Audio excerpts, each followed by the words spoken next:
Nos últimos dias, nós temos falado sobre desejo, essa condição que todo ser humano existe e acorda amanhã cedo a partir dela e por causa dela.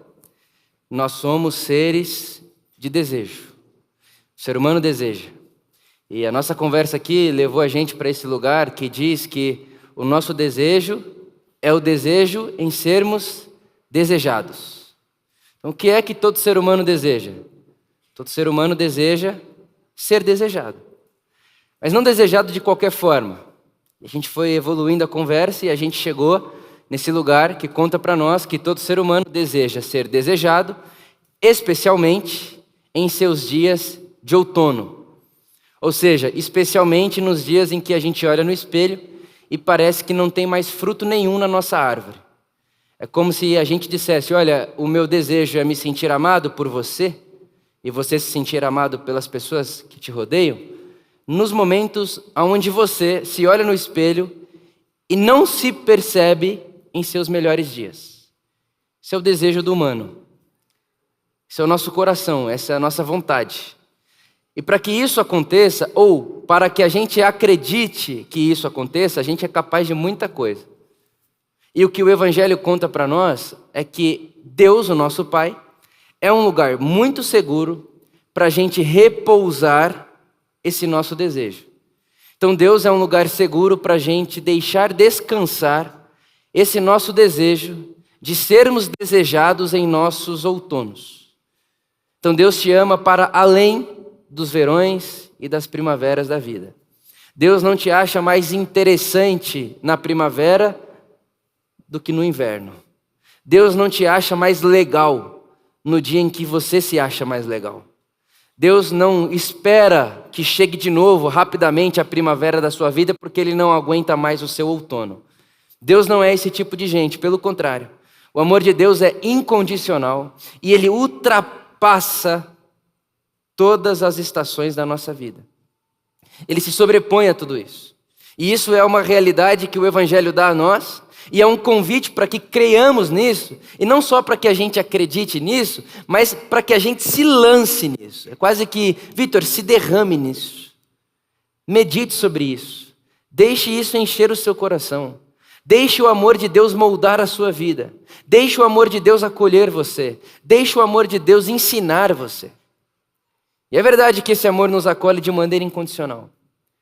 Mas também é verdade que, ao sermos acolhidos no amor de Deus, o amor de Deus faz para nós um convite.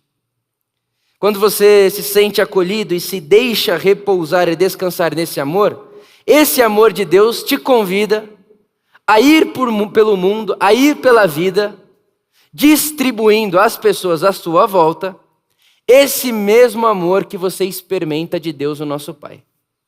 Então, o amor de Deus é um lugar de acolhimento, sim, mas também é um lugar que te convida.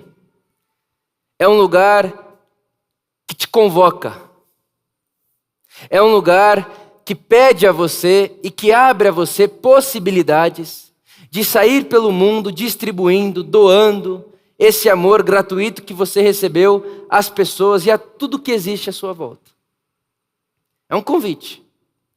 É um convite e não uma imposição, até porque se fosse imposição não seria convite.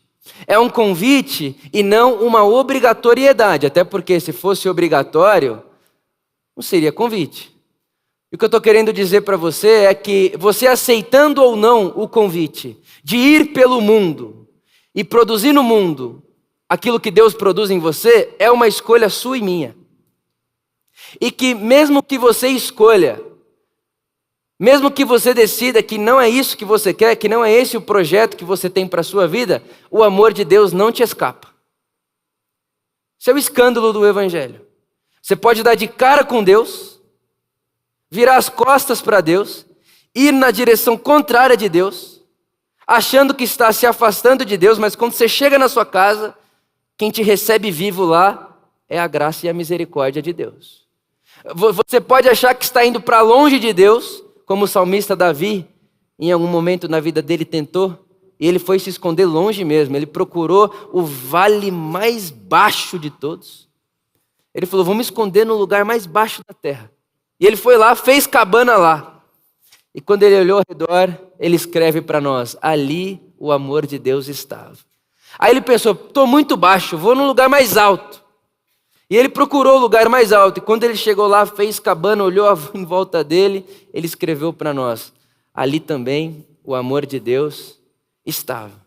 Então, não importa qual seja a sua escolha diante do convite do amor de Deus. Fato é que quando você chegar na sua casa vivo, quem te põe para deitar é a graça e a misericórdia de Deus. Não dá para fugir. Não dá para escapar. Não dá para viver sem. Pular para fora do amor de Deus é pular para a não existência. E qualquer ser que existe e respira, só existe e respira porque habita dentro do amor de Deus. Isso é o Evangelho. Agora, eu não sei você, mas eu não estou muito afim de só saber que Deus me ama e deitar tranquilo sabendo que o amor de Deus não me escapa. Eu quero mais que isso. Eu quero ouvir e eu quero dar o máximo que eu puder para que a minha vida seja uma reação desse amor. Eu quero dar o máximo que eu puder para que a minha vida seja uma continuidade desse amor. E dito isso a você, eu volto lá para João capítulo 6. Que foi o texto, inclusive, que a gente iniciou a conversa sobre desejo. João capítulo 6, o verso 66, diz que Jesus, pegando muito pesado em seu discurso, inclusive aconselho muito que você leia na sua casa João capítulo 6. João capítulo 6 é, sem dúvida, o sermão mais indigesto de Jesus de Nazaré. Não tem nada que supera João capítulo 6 no sentido do escândalo. Para algumas pessoas, o que Jesus de Nazaré faz em João capítulo 6 é agressivo. Coça o ouvido, sangra o ouvido. Muito provável que seria um sermão que talvez alguém que está aqui hoje, talvez até eu, me levantaria na época e iria embora.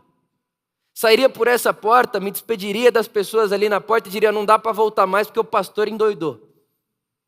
Ficou doido, perdeu o juízo. É Jesus no Evangelho de João capítulo 6.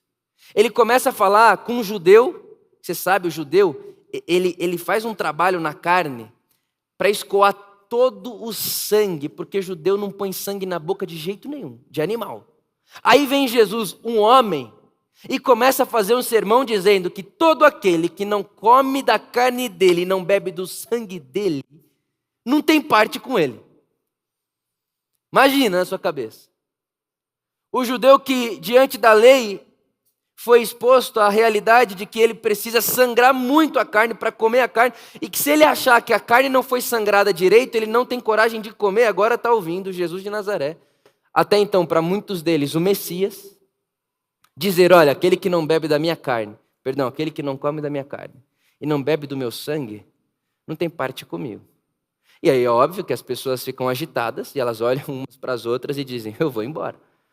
É o 66 de João 6. As pessoas estão indo embora. E aí Jesus, quando vê essas pessoas indo embora, ele olha para os seus discípulos esses que comia com ele, que dormia com ele, que conhecia onde ele morava, que sabia o que ele fazia e o que ele não fazia. Ele olha para esses discípulos e pergunta, e vocês não querem ir junto não? Não estão a fim de ir embora também não? E aí a reação de Pedro a essa pergunta de Jesus é o que eu quero sublinhar com você aqui hoje. Pedro, quando perguntado por Jesus se gostaria de acompanhar as pessoas que estavam abandonando a presença de Jesus, responde o seguinte, Senhor, para quem iremos? A gente vai para onde? Tá bom, a gente vai, mas vai para onde? Porque só tu tens as palavras de vida eterna. Irmão, eu vejo que essa reação de Pedro, a pergunta de Jesus, é o critério que conta para nós o porquê é que alguém fica com Jesus e o porquê é que algumas pessoas não ficam com Jesus. Essa expressão de Pedro. Essa expressão de Pedro é o critério que conta para a gente o porquê que esse dia aqui teve gente que foi para casa chateado e por que teve gente que ficou. E Pedro está contando para a gente que quem ficou, só ficou, porque percebe que nas palavras de Jesus se encontra mais do que palavras. É gente que percebe que nas palavras de Jesus não tem só linguagem, tem eternidade. É quase que, ao ouvir Jesus dizer o que diz, algo dentro dessa pessoa dissesse: isso é difícil, isso é complexo, isso chega a ser quase impossível, mas eu não dou conta de dar a minha vida a outro projeto que não seja essa loucura que eu estou ouvindo esse judeu falar. É uma experiência interior que faz com que as palavras de Jesus sejam mais do que escutadas, elas se tornam pão da vida e que alimenta o espírito, que alimenta a alma. É como se ao ouvir Jesus dizendo: então, vocês ouviram o que foi dito, ame seu amigo, ore por quem gosta de você e odeie seu inimigo. Eu, porém, vos digo: ame seu inimigo e ore por quem te quer mal. Aí o sujeito ouve isso e pensa: isso é quase impossível. Para uma pessoa que ouve o que Jesus está falando como linguagem, impossível. Mas para alguém que se deixa ser encontrado pela eternidade das palavras de Jesus, ouvir isso, por mais que pareça impossível, distópico, utópico, impossível, se torna a palavra de Deus, a ponto de alguém dizer: eu já não quero outro projeto para a minha vida, eu quero esse. Alguma coisa acontece dentro dessas pessoas que ficam, que conta para elas de que Jesus não tem só uma ideia, Jesus tem vida eterna. E que não dá mais para emprestar a vida para outro projeto que não seja o projeto que sai da boca de Jesus de Nazaré. Então, no caminho de Jesus, quando a gente lê o Evangelho, e isso inclusive quebra esse tabu que a gente tem às vezes, na verdade não sei se você já teve, eu já tive essa ideia de que sortudo mesmo foram as pessoas que andaram com Jesus há 2000 anos atrás. Você já não pensou isso algum dia na sua vida? Pô, imagina, você está lá, tal, Jesus é seu vizinho. Já imaginou isso? Jesus é meu vizinho. Ou senão, Jesus mora na rua de baixo. Ou senão, de repente, você está andando lá no seu bairro, você tropeça e alguém é Jesus. Aí ele olha para você e fala: está tranquilo. Não me perdoa, já está perdoado. E aí você não sabe quem é direito, tal, mas de repente você vai descobrir que é o Messias, o Cristo. Imagina o privilégio que é isso. Mas eu gosto muito de um teólogo, filósofo, ele é pai do existencialismo, inclusive, uma corrente fortíssima da tradição filosófica, o Kierkegaard. Ele diz que contemporâneo de Jesus não são as pessoas que tocaram Jesus há 2000 anos atrás. Porque dá para você tocar Jesus em carne e osso, ser vizinho de Jesus, saber onde Jesus mora, saber o que Jesus gostava de comer, saber a roupa que Jesus usou ontem. Dá para você ter informações históricas de Jesus, mas no convite de Jesus voltar para casa sem Jesus. Então é possível que pessoas tocando a carne do Deus em forma humana, ainda assim, escolham virar as costas para Ele e ir em direção oposta. É possível. Porque ser contemporâneo de Jesus não significa ser continuação de Jesus. E a grande sacada de Kierkegaard é que ele diz que ser contemporâneo de alguém é ser a sua continuação. E que você não precisa necessariamente ter vivido 2000 anos atrás para continuar o que Jesus começou. O que você precisa, inclusive, nem é saber onde Jesus morava. Você não tem que saber que Jesus era judeu. Você não tem que saber que Jesus era rabi. Você não tem que saber dos profetas para seguir Jesus. Os nossos cursos que a gente faz é para a nossa consciência se expandir, as possibilidades aumentarem. Mas tudo isso é informação que não garante que alguém, sabendo tudo que a gente ensina, se torna seguidor de Jesus. Não garante. Porque o caminho de Jesus não é uma prova intelectual de pergunta sabe ou não sabe. E que ser contemporâneo de Jesus não é o mesmo de dizer, eu sei onde Jesus está, mora na rua de baixo. Mas que ser sua continuação continuar o seu projeto, isso sim seria ser contemporâneo de Jesus de Nazaré. Isso explodiu minha cabeça assim de um jeito. Falei, uau! E aí, o James Smith, que comentava o Kierkegaard, ele traz para nós uma outra fala que diz o seguinte, que não há um tempo na história onde Deus esteja mais disponível do que outro tempo. Como se a gente pudesse imaginar que, enquanto Jesus estava encarnado entre nós, ele não estava mais disponível do que está aqui agora. Porque a gente pode, às vezes, se curvar a uma idolatria do tempo, achando que se a gente estivesse lá, se eu fosse vizinho, vizinha de Jesus, eu não viveria essa vida que vivo. Se eu fosse vizinho, vizinha de Jesus. Se eu tivesse encontrado Jesus no meu vilarejo. Se Jesus morasse no meu bairro, eu jamais seria do jeito que eu sou hoje, porque aí sim eu seguiria ele, eu entregaria tudo por ele e tal. E aí vem Kierkegaard e diz, então, talvez, se você não está querendo entregar hoje, pode ser que você estaria dentro dessa multidão que, ouvindo as duras palavras de Jesus, viraria as costas e diria, enlouqueceu o mestre. Porque essas pessoas estão diante, inclusive, de uma frustração, porque elas esperavam muito que Jesus saciasse a fome delas. Elas esperavam muito que Jesus multiplicasse pão de novo e alimentasse o estômago delas de novo. E aí Jesus frustra a expectativa delas. E essas pessoas frustradas de um Deus que não faz o que elas acham, do jeito que elas acham que Deus tem que fazer, elas viram as costas e vão embora. E meu irmão, minha irmã, se a gente for muito honesto, não é muito diferente do que a gente vive vez ou outra. Não é muito diferente. Não é muito diferente do que a gente vive, até porque nós crescemos numa sociedade onde a religião que organiza a nossa sociedade diz para nós, não poucas vezes, que a religião na sua vida e na minha vida é uma escada ao topo.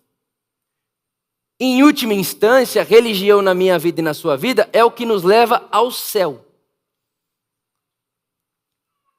A religião e a obediência aos preceitos, os dogmas, os ritos da religião são as escadinhas que você precisa para quando você bater no céu, Jesus abrir a porta para você e falar, te conheço, entra. Aí vem Jesus de Nazaré em João capítulo 6 e diz, não é assim não. A minha religião é comer da minha carne e do meu sangue, ou seja, comer de mim, beber de mim para se tornar minha continuidade. E todo aquele que come de mim, bebe de mim, se torna minha continuidade, vai parar onde eu vou parar. E eu não vou parar no céu sem antes fazer passagem na cruz. E aí tem uma religião prometendo escada e um Jesus chamando você a continuar o caminho que ele começou e te contando o desfecho final, cruz. Por isso que me parece que o caminho, o amor de Deus é para todo mundo, mas o caminho de Jesus não para todos. E ele não é para todos porque Deus não quer que seja. Deus escolheu que é para alguns. Jamais, em hipótese alguma, o convite é se alguém quiser, vem. Só que o negócio é que quando você fala, eu quero, Jesus vai dizer para você, e aqui eu queria que você sublinhasse no coração para não esquecer nunca mais. Tatua na alma isso que eu vou dizer. Você como ser humano, eu como ser humano, não conseguimos amar duas coisas acima de todas as outras coisas. Eu vou repetir para você entender bem o que eu estou dizendo. O ser humano não tem capacidade de amar duas coisas acima de todas as outras coisas. Eu amo essas duas coisas acima de todo o resto. Nas palavras de Jesus, você não pode servir a dois senhores. Porque vai chegar um momento na sua vida que para obedecer um, você vai ter que negociar com o outro. E o projeto, a convocação de Jesus é para você ter um amor só. E esse um amor, essa uma entrega, organizar todos os seus outros projetos. Então, não é o seu projeto que utiliza de Jesus para seu próprio benefício. É no projeto de Jesus você dá conta ou não se seu projeto funciona ou não funciona. Se a sua imagem de boa vida funciona ou não funciona. Não é Jesus atrás do seu projeto seguindo o seu caminho. É você ver se o seu projeto cabe atrás de Jesus no projeto de Jesus. E aí a isso daí, a esse convite, nem todos têm coragem. Porque é pedra no sapato demais, é pedra no sapato toda hora. É um descontentamento o tempo inteiro. É um conflito o tempo todo. Inclusive, disso conta para nós o próprio jovem rico. Ele chega para Jesus, um homem do bem, irmãos, de verdade. Eu não tenho dúvida, e posso estar errado, que o jovem rico era um cara da hora. Tanto que diz para nós o Evangelho, que quando ele chega para Jesus e fala, Jesus, eu tenho uma vontade eu quero herdar o reino de Deus, eu quero herdar a vida eterna. E vale fazer esse asterisco com você, que vida eterna para o jovem rico não é a vida eterna que a gente ouve hoje de morrer e ir ao céu. Vida eterna para ele é participar de uma qualidade de vida que seja da ordem da eternidade, é outra coisa. Então ele diz, Jesus, eu quero participar de uma outra qualidade de vida. Jesus olha para ele e fala, mas você sabe o que fazer? A lei diz para você o que fazer. Aí ele responde a Jesus, então Jesus, mas tudo que a lei diz para eu fazer, eu já faço. Aí diz uma das narrativas do Evangelho que Jesus olha para ele e diz, te amei, cara. Eu fico imaginando Jesus olhando para ele e falando, pô, esse cara é fofo. Gente boa. Coração bacana, coração legal, bem intencionado. Mas o que você está pedindo para mim aqui é que você quer participar do reino de Deus, e que você quer participar do pão de Deus, e que você quer participar do meu segmento. Então, tem um Senhor aí no seu coração, que se você começar a andar comigo, e se você quiser me pôr na sua vida com esse Senhor aí, você vai achar que eu posso andar atrás dele. E no caso do jovem rico era o dinheiro. O dinheiro vai e você acha que eu vou atrás, então não vai rolar. Porque eu, Jesus de Nazaré, não me sujeito a outros senhores. Eu sou o Senhor. E para o jovem rico era o dinheiro. A pergunta é o que é para nós hoje. O que é que poderia, de alguma maneira, brigar com Jesus? Brigar com Jesus é demais, porque Jesus não faz essa briga. Porque ele disse que não dá para servir os dois. Ou está com ele, ou não está com ele, no projeto da vida. O que não tira ninguém da garantia de que o amor de Deus continua te acolhendo, continua te amando, continua te abraçando. E tá tudo, o amor de Deus é o amor de Deus, escandaloso. Mas participar do que Jesus começou é outra coisa. Não é sinônimo participar do que Jesus está fazendo e ser amado por Deus. Uma pessoa amada por Deus pode sim, e na verdade a gente percebe, tá claro, olha o mundo como está. Amados por Deus não necessariamente são continuação de Jesus de Nazaré. Mas eu não estou afim disso aí, não. Eu quero participar do coro de Pedro, que diz, Jesus, eu não. Pode ir embora todo mundo, eu não quero ir. Eu encontrei você.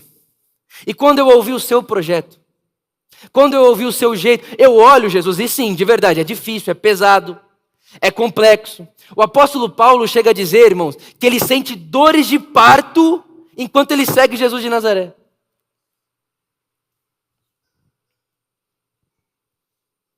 Dores de parto, eu não sei o que é isso. E, inclusive, alguém tem que avisar Paulo que esse não era o lugar de fala dele, né? Mas, entretanto, todavia, Paulo está lá e deve ser uma dor assim, da gritaria. E é o jeito que ele fala, ó, é assim que eu sinto Cristo sendo formado em mim, como uma dor do parto. Dói, sofre, pega, às vezes incomoda. Às vezes não, a cada contração incomoda. E tem época da vida que a contração é de 2 em 2 minutos. Tem época que é de 2 em 2 dias, mas tem época que é de 1 em 1 minuto. Incomoda, machuca, não é bacana. Mas eu não tenho para onde ir.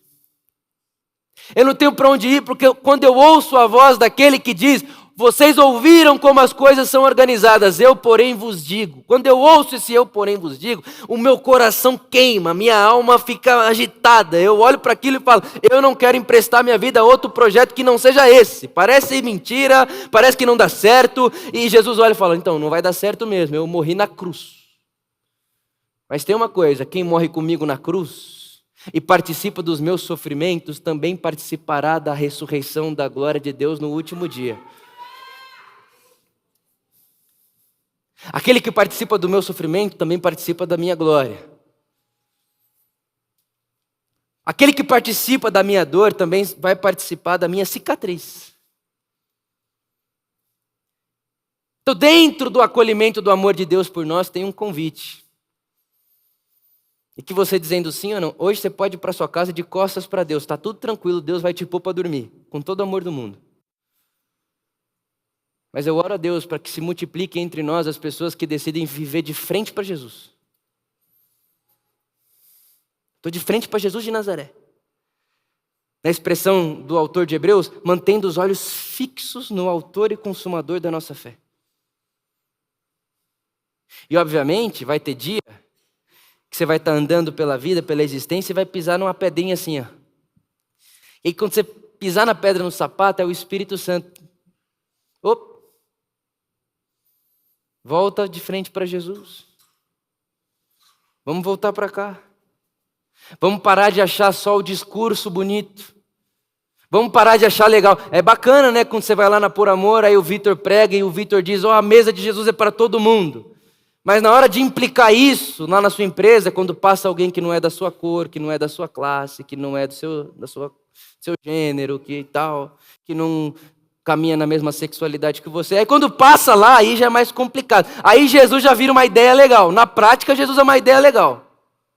Não, irmão, ou Jesus é caminho, segmento para nós, ou nós estamos de costas para Jesus, está posto. Não tem meio termo. Não tem como ter meio termo.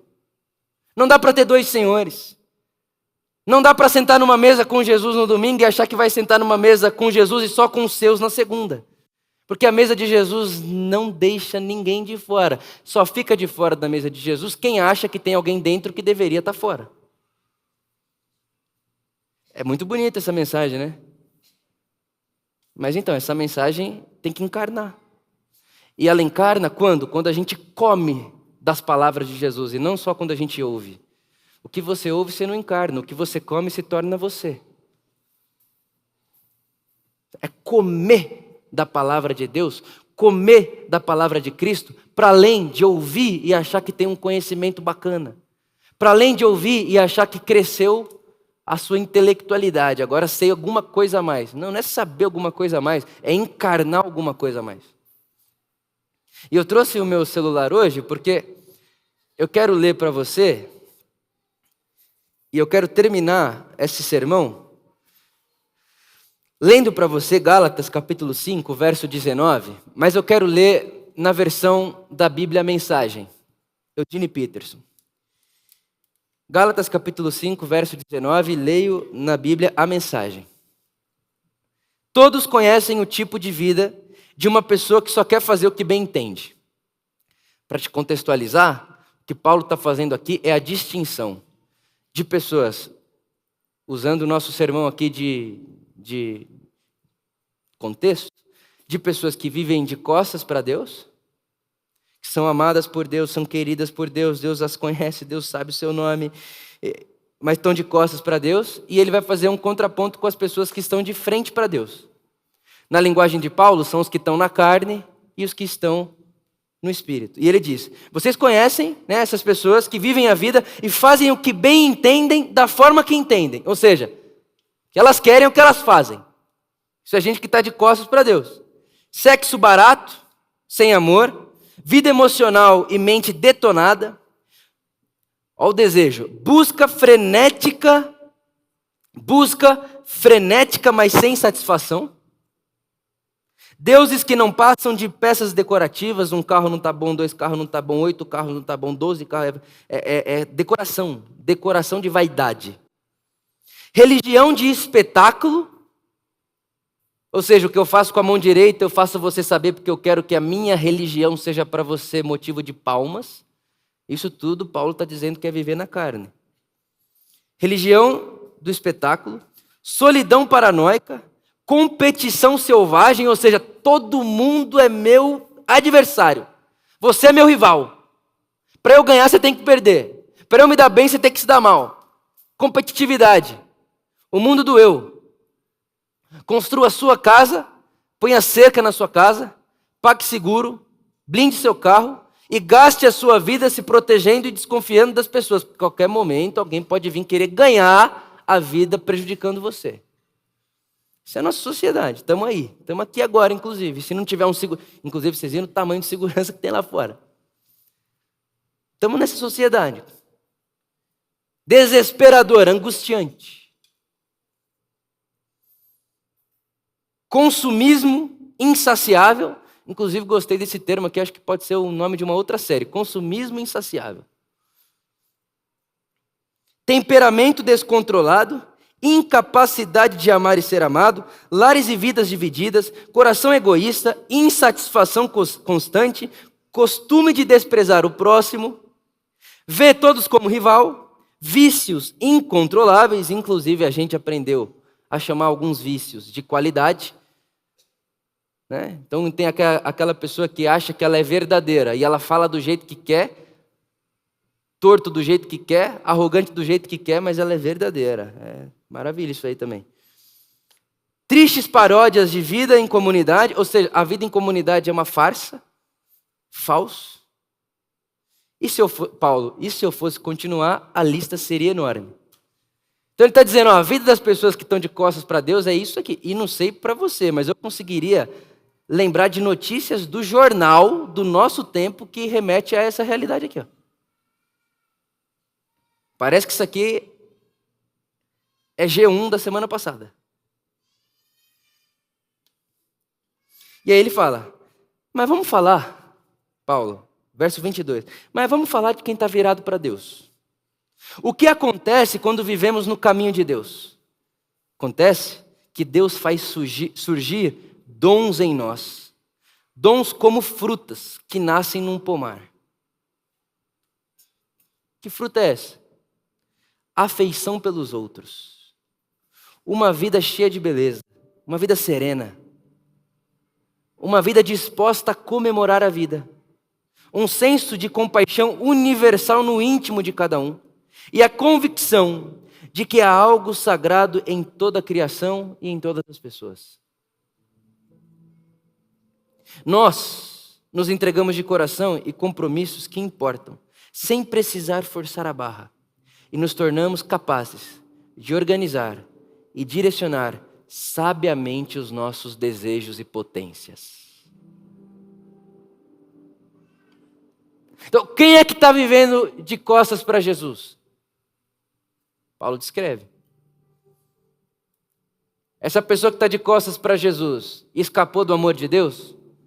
Jamais. E isso é graça. Mas quem são as pessoas de frente a Jesus? Paulo vai dizer, então, são pessoas que estão crescendo no afeto uns pelos outros. Pessoas que estão crescendo em serenidade. Pessoas que estão crescendo em compaixão, em mansidão, em domínio próprio, em longanimidade. E, irmão, para você crescer nessas coisas, dói. Tem que ter renúncia. Tem que ter renúncia da vaidade, tem que ter renúncia do senso de acreditar que eu tenho a verdade e você não. Não tem que abrir mão da verdade que você acredita. Não é isso, é abrir mão da prepotência em achar que a sua verdade é a única e exclusiva. Não é abrir mão de você, é abrir mão de achar ilusoriamente que só você está certo.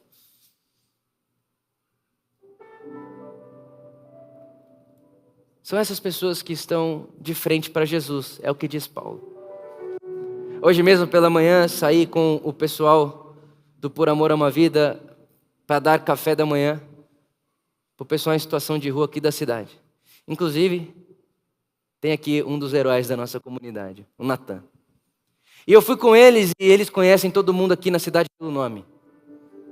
E passa em um, sabe o nome. E passa em outro, sabe o nome. E passa em outro, conhece a história, pergunta do filho, pergunta da filha, pergunta do mês passado. E fala, pô, você tem 3 semanas. O cara sabe que faz 3 semanas que não vê o cara que vive na rua e que... E eu ali na minha, tranquilo, olhando, vendo e pensando, miserável homem que sou. Miserável homem que sou. E aí, em uma dessas conversas com o pessoal em situação de rua, um deles olhou para mim e falou assim, tu aqui é o pastor, né? Eu falei, sou eu. Ele, como é que vai teu filho? Aquilo me chocou, assim. E me chocou porque ele sabia fazer uma pergunta para mim da minha vida e eu não fazia ideia do que perguntar sobre a vida dele. Mas se Jesus fosse para mim uma religião que eu estou querendo seguir, eu chegaria aqui para você e contaria o testemunho de levar comida na rua.